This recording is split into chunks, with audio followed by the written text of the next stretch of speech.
খুব খুব খেতে পছন্দ। Thank you so much. আমার বিয়ের ঠিক করা ছিল 28শে মাঘ। 27শে মাঘ রাত 12টায় বাবু তো হ্যালো গাইস, গুড মর্নিং। তোমরা কেমন আছো? আশা করছি সবাই ভালো আছো। তো স্টাইলিশ গৌতমী চ্যানেলে আবারও সকলকে ওয়েলকাম। তো গাইস, এখন বাজে সকাল 9টা। এই মুহূর্তে আমি ঘুম থেকে উঠলাম। তো এবার ব্রেকফাস্ট করব, মানে সকালে কিছু খাবো। আর কথা হচ্ছে কি, আমার বিয়ে নিয়ম অনুযায়ী অষ্টমঙ্গলা থেকে জোর ভাঙানো থেকে সব কিছু কমপ্লিট, কিন্তু অনেকের মনে এখন আমার বিয়ে নিয়ে কিছু সংশয় আছে, মানে মনে কিছু প্রশ্ন জেগে আছে। তো সেগুলোই আজকে অ্যান্সার করব। তো ভিডিওটা কন্টিনিউ দেখতে থাকো। তো গাইস, আমি টিফিন বানাতে চলে এসেছি। আর আজকে টিফিনে বানাচ্ছি ম্যাগি, যেটা আমার খুব ফেভারিট। আর আশা করি এখনকার 100%-এর মধ্যে 99% মানে ছেলে মেয়ের ম্যাগি একটা পছন্দেরই জিনিস। আর আমিও খুব খুব খুব খেতে পছন্দ করি। Thank you so much. তো ম্যাগিটা বানানোর জন্য এখানে আমি কিছু সবজি নিয়েছি, যেমন ধরো কাঁচা লঙ্কা, পেঁয়াজ, বিনস, গাজর, টমেটো, ফুলকপি, আর নিয়েছিলাম আলু। এবার তোমরা বলবে ম্যাগিতে আলু কে দেয়? আমি দিই, সিরিয়াসলি। চাউমিনে কিন্তু অনেকে আলু দেয়, কিন্তু চাউমিনের চেয়েও ম্যাগিতে আলু দিয়ে খেতে কিন্তু আমার বেশি ভালো লাগে। কিন্তু তুমি যদি সেই স্যুপ ম্যাগি রান্না করো বা একটু জুসি টাইপের রাখো, সেখানে কিন্তু আলুটা খাটবে না। যদি একটু স্পাইসি, একটু শুকনো শুকনো টাইপের করো, তবেই কিন্তু আলুটা বেশি ভালো লাগবে। আমার মতো যারা ঝাল খেতে পছন্দ করো, আই মিন স্পাইসি ভাবে খেতে পছন্দ করো, তাহলে অবশ্যই তারা এই রেসিপিটা ফলো করো।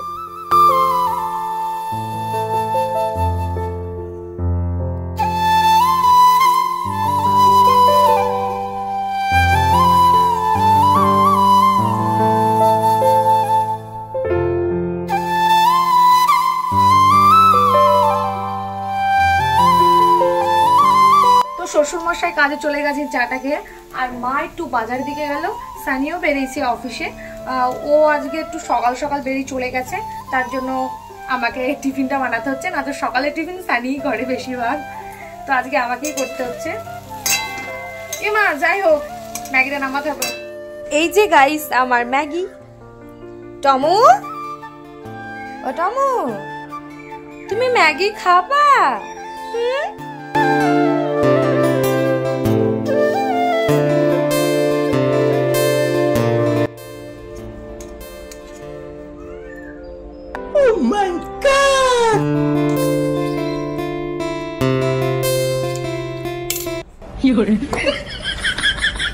মানে সিরিয়াসলি আমি নিজে প্রশংসা করছি না, আমি ম্যাগিটা আগাগোড়ায় মানে খুব সুন্দর বানাই।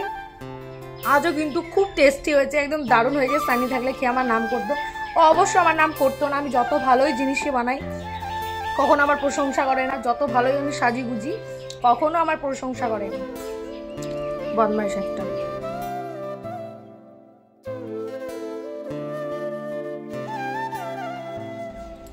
আর একটা আমার খারাপ অভ্যাস কি, খেতে বসে না আমার কার্টুন দেখা যায়। বড় হয়ে গেছি, বিয়ে হয়ে গেছি, কিন্তু কার্টুন দেখা অভ্যাসটা আমি এখনো ছাড়তে পারলাম না। তো আমি কার্টুনটা দেখে খাবারটা শেষ করি, তারপরে আবার এসে দেখা করছি। দেখো কি কাজ আছে মিটার।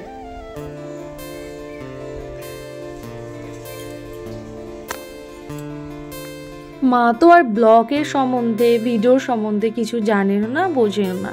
তখন ব্লগটা আমার চালুই ছিল, আই মিন ওপেন করাই ছিল। তখন মা এসে হাজির। মা ভাবছে কি আমি ছবি তুলছি মার সাথে, কিন্তু সেটা মোটেও ছিল না। আর এই কলাগুলো অনেক দিন থেকে ফ্রিজে পড়ে নষ্ট হচ্ছে। মা বলছে, বসে আছিস, কলাগুলো তো খেতে পারিস নাকি? না, তুমি মুড়কে দিয়েছ।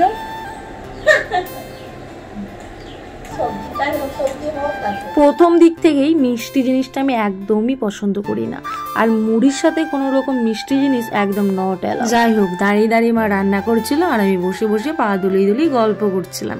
এদিকে আবার দেখি সব রান্না বান্না কমপ্লিট, শুধু হয়নি মাংসটা। তার কারণ মাংস রান্নাটা তো আমি করব। যারা হয়তো আমার মিনি শর্টসগুলো ফলো করো, বেশিরভাগটাই দেখতে পাও, মানে 100%-এর মধ্যে 99% আমার ভিডিওর মধ্যে এই চিকেনের কিছু একটা অংশ থেকেই যায়, তাই না? আসলে কি বলতো, চিকেন শুধু আমি পছন্দই করি না, রান্না করতেও খুব ভালোবাসি। আর শুধু ভালোই বাসি না, চিকেন রান্নাটাও কিন্তু আমি দারুণ করি। এই দেখো মা আবার বসে পড়েছে তরমুজ কাটতে, বলছে এদিকে গরম লাগবে, বসে বসে তরমুজগুলা শেষ কর আর রান্না কর। আচ্ছা এত ঠান্ডা তরমুজ কি খাওয়া যায়? ফ্রিজ থেকে বার করেই কেটে দিল, মুখ পুরো ঠান্ডা বরফ হয়ে যায়। আচ্ছা আমার মিনি ব্লগে অনেকে কমেন্ট করেছিলে যে দিদি তোমার চিকেন রান্নার রেসিপি দিতে, তো এই ভিডিওর মাধ্যমে তোমরা ফুল রেসিপি পেয়ে যাবে, একটু ভালো করে ফলো করে নিও। কথা বলতে বলতে কিন্তু সামনে অনেকগুলো স্টেপ আগিয়ে গেছে, তো আমি এখন থেকেই বলে দিচ্ছি। ফার্স্ট স্টেপ আছে কি, চিকেনগুলো সুন্দর করে ম্যারিনেট করে রাখবে কিছু গুঁড়ো মশলা আর হলুদ লবণ দিয়ে। তো তারপরে করতে হবে যেটা, মাংসগুলো সুন্দর করে তেলে ভাজতে হবে, একদম লাল লাল করে ভাজতে হবে। ভাজা হয়ে গেলে সেই তেলেই শুকনো লঙ্কা, তেজপাতা, গোটা এলাচ আর লবঙ্গ, ওটাও একটু হালকা ভেজে নিতে হবে। তারপরে দিয়ে দিতে হবে কিছুটা পরিমাণ কাঁচা পেঁয়াজ। ওটা ভাজা হয়ে গেলে অ্যাড করে দিতে হবে যে মিক্সি মশলাটা, আদা রসুনের পেস্টটা। এবার মেন যেটা হলো এই মশলাটা হালকা হালকা জল দিয়ে সুন্দর করে কিন্তু কষাতে হবে। তারপরে যত রকমের গুঁড়ো মশলা আছে সব রকম এখানে অ্যাড করে দিয়ে সুন্দরভাবে কষিয়ে যে ভাজা চিকেনটা আছে এতে অ্যাড করে দিতে হবে। কষানো কমপ্লিট হয়ে গেলেই নিজের পরিমাণ মতো জল দিয়ে দিতে হবে। তো ওটা ফুটে আসলে হয়ে গেল চিকেন রান্না। এইরকম ব্লকের ভিতরে রেসিপি দেওয়া সত্যিই ঠিকঠাক মতো বলা বা দেখানো কোনোটাই হচ্ছে না।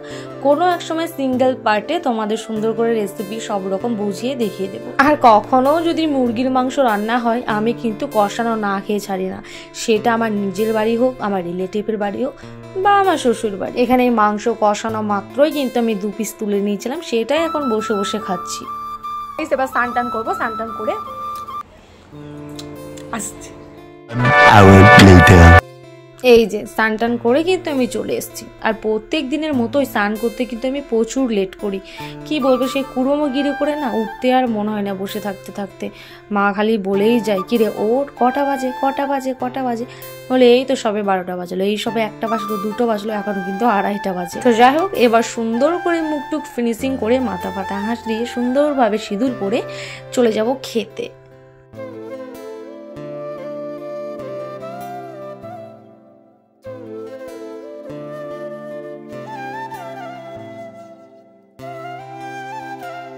এই দেখো মাথা ফাতা হাঁস দিয়ে সুন্দরভাবে সিঁদুর পরে রেডি হয়ে চলে এসেছি খাবার খেতে।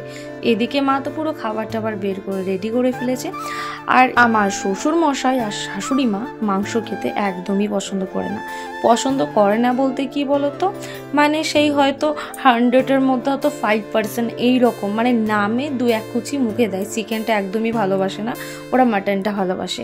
চিকেনটা আমি, এই টমোসোনা আর খাই সানি। এত কিছু করতে করতে তোমাদের প্রশ্নের অ্যান্সার দিতে আমি ভুলে গেছি। তো এবার চলে আসি মেন কোর্সে। কথা কি ছিল আমার বিয়ে নিয়ে, তাই তো? আর আমার ফ্যানের আওয়াজটা ডিস্টার্ব হবে, তো একটু ম্যানেজ করে নিও। যাই হোক, আমার বিয়ের অল ডিটেলস তোমাদের সাথে শেয়ার করেছি। তারপরও কিছু জন কমেন্ট করছো দিদি তোমার বিয়ের ভিডিও কেন দিলে না, বিয়ের ভিডিওটা দাও। আমার যদি রেজিস্ট্রি ম্যারেজ হয়েছে সেটার ভিডিও দাও। তোমাদের সাথে একটা মিনি শর্টসও আমি সব রকম শেয়ার করেছি, আবারও একবার ক্লিয়ার করে দিচ্ছি। আমার বিয়ের ঠিক করা ছিল 28শে মাঘ। 27শে মাঘ রাত 12টায়, মানে আমার আইবুড়ো ভাতের দিন, রাতের বেলায় দুর্ঘটনাটা ঘটে। তারপরে সব কিছু অফ হয়ে গেল। তার 13 দিনের মাথায় এদের বাড়ির ওষুধ কাজ সব বার হলো। তারপর ফেব্রুয়ারির 26 তারিখে আমাদের রেজিস্ট্রি ম্যারেজ। তো তারপর থেকে আমি শ্বশুর বাড়ি, এখন দিব্যি ঘর সংসার করছি। আর মাঝে মাঝে আমি যে অষ্টমঙ্গলায় গেছি, অষ্টমঙ্গলার ব্লগ, জোর ভাঙানোর ব্লগ, মিনি শর্ট সবকিছু তোমাদের সাথে শেয়ার করছি। এর বড় যদি কিছু জানার থাকে কমেন্টে জানিও। তো যাই হোক, দুপুরে লাঞ্চটা কমপ্লিট করে এবার আমি একটু ঘুমাবো। তো তোমাদের প্রশ্নের উত্তর নিশ্চয় পেয়ে গেছো। এর পরও যদি কারো কিছু জানার থাকে অবশ্যই কমেন্টে জানিও। তো এখন একটু রেস্ট করি।